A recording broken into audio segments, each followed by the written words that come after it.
What is up everybody? Welcome to my channel, and in today's video I'm gonna be showing you guys how you guys can change your name on Genshin Impact.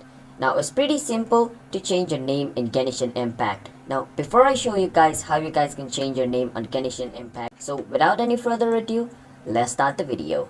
Alright, so you want to click on your ESC key, also known as your escape key. Now, once you click on your escape key, this thing opens up. And when this thing opens up, you want to click on this pen looking icon at the top. Once you click on it, you can see where it says edit nickname. You want to click on edit nickname.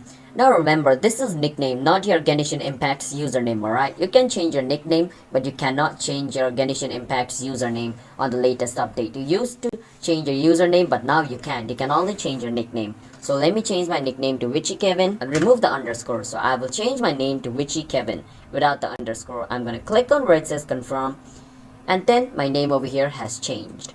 So that's basically how you guys can change your name on Genshin Impact.